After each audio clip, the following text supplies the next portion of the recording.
Your Royal Highness, thank you so much. We really appreciate you doing this interview with us as we commemorate the 100th anniversary of the Battle of Beaumont-Hamel.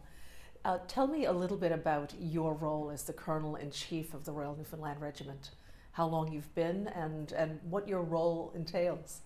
I never remember the passage of time, of course, but no, I was very honoured to be asked to become Colonel-in-Chief of the Royal Newfoundland Regiment, because I think even though I may not have known the specifics of particularly of Beaumont-Hamel, but I knew enough about the history of the regiment to know that it was an extraordinary history in its own right, and a quite extraordinary level of commitment from what was a really remarkably small group of people.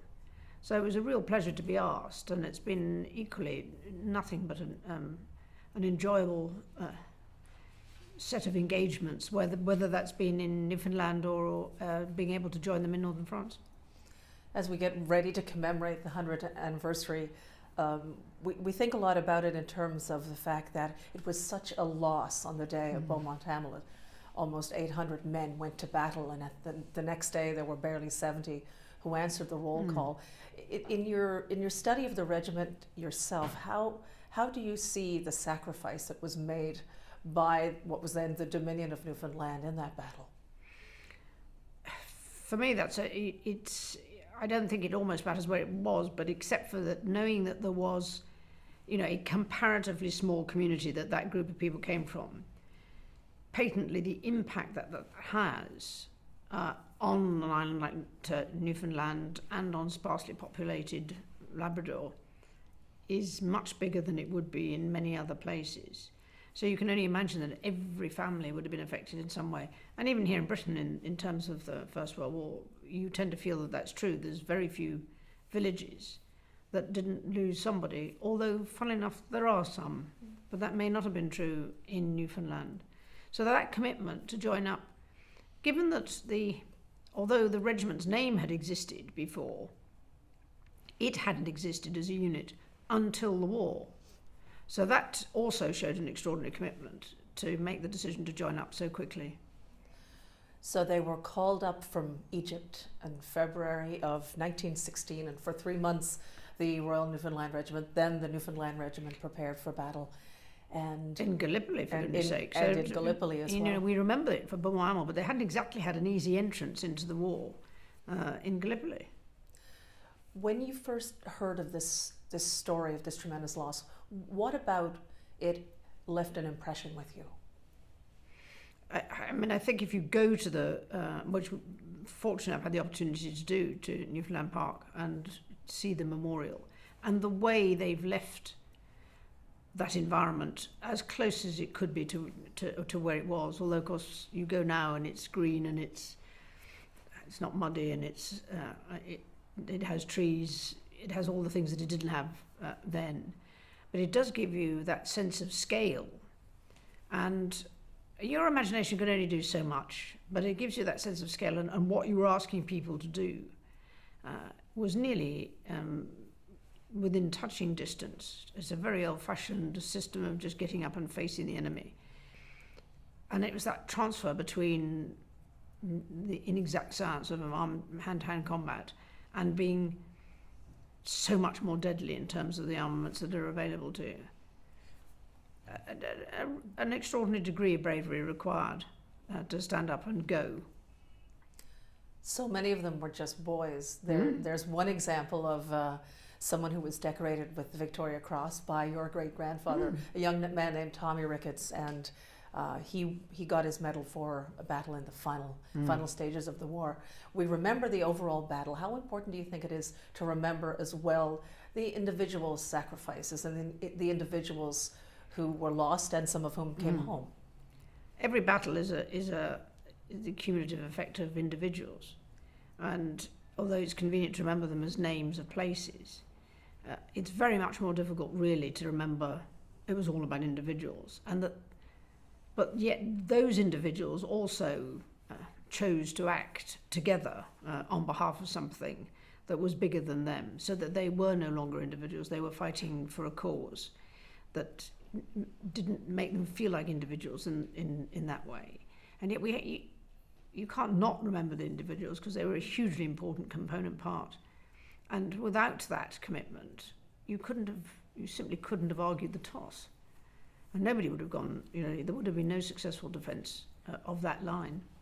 And of course they went on to prove that was what they were really good at, and that they came back for more, and they still contributed enormously to the success of the overall war in terms of what they did.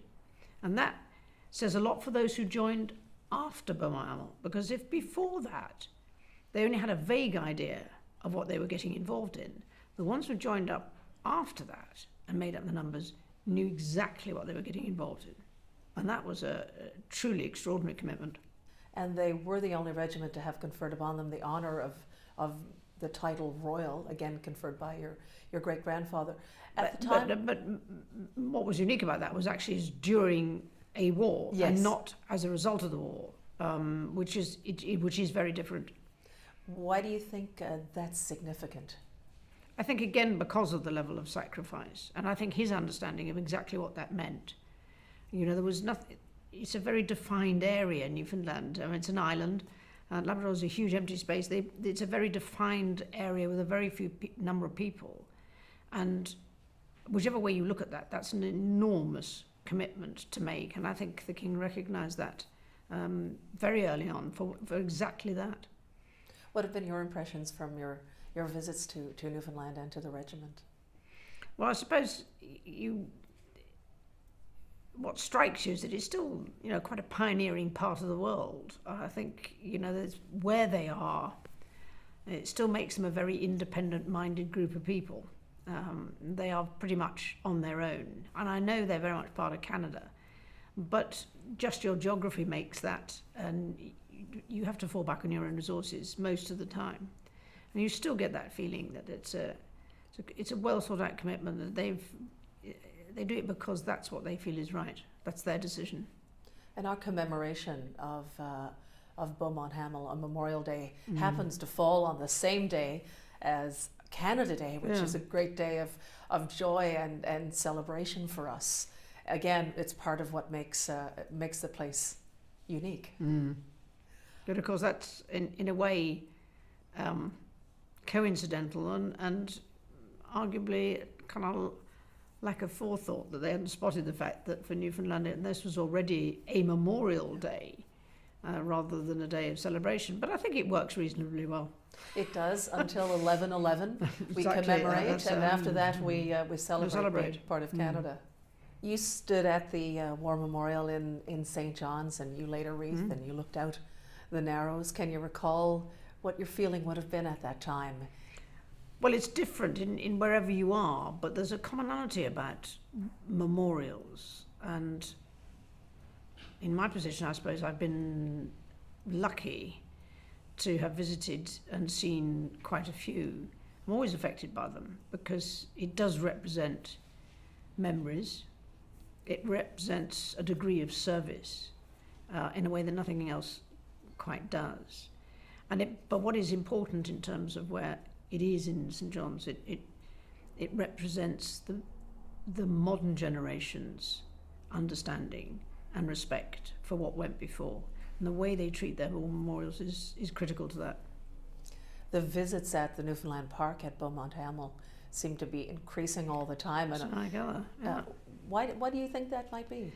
Well, I mean, even after the war, I mean, there were generals who said that was one of the most affecting war memorials that they saw on the front line. And it's always been different, but partly because they owned it and partly because they'd instilled something that was very much just about them into that site. And I think you get that from the Caribou and the scale of it in terms of the scale of the battle area. It's very affecting in a way that many of the others, again, partly because of the scale, don't have. It's a very personal space. You were there for the 90th anniversary, I believe. What was that like to be there among some of those people? Well, of course, there were some then, and that was a huge advantage. And of course, 100 years on, that's unlikely. So that living memory connection is quite weird when you get somebody who can tell you what it looked like. That is quite frightening.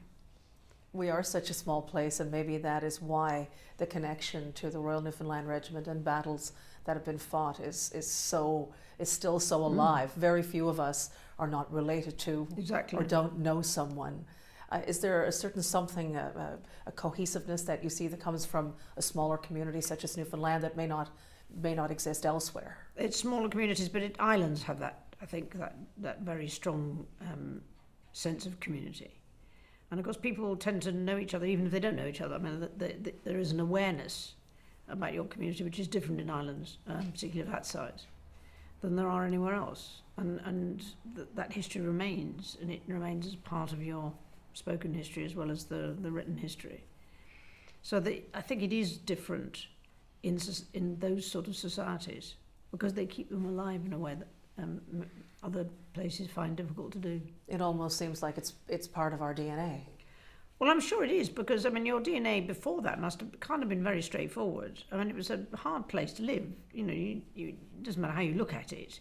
I mean, it had its good sides because there was a reason for being there, and you could make a good living. But it's not an easy place to live. So that kind of background and your abilities to deal with that, very much part of the DNA, which I think then led to the type of individual who was going to join the regiment.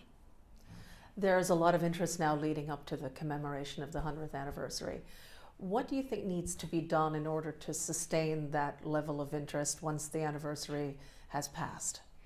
Well, I think everybody's beginning to discover that you are getting better at telling the story, getting better at connecting the past to the present, and how it relates and what people have done and why they did it and why that's been important. And I think the museum's critical to doing that, and they've got better and better at telling that story in a different way. And that's what changes. I mean, people expect to be told the story differently, not least of all because I think the attention span tends to alter in different generations. But I think they are getting better at telling that story, and I think it will be easier for people to access the kind of information that will keep the story and the history and the connections with the families alive in a way that it was much more difficult to do before. What today do you see as the importance of the modern Royal Newfoundland Regiment and its contribution? Well, I think its contribution is just as important at home because it's a militia and it's very much part of the community. You still have moments when that kind of disciplined body of people who join up to act together is always going to be relevant. And maybe particularly because modern societies become more independent. Technology has allowed people to do that. But if you have disasters, both natural and challenges through man-made issues, you do need people who are committed and motivated to act together to make a difference. That will be just as relevant in Newfoundland now as it ever was. But it also allows Canada to act confidently when it needs to on behalf of other people wherever they might be in the world.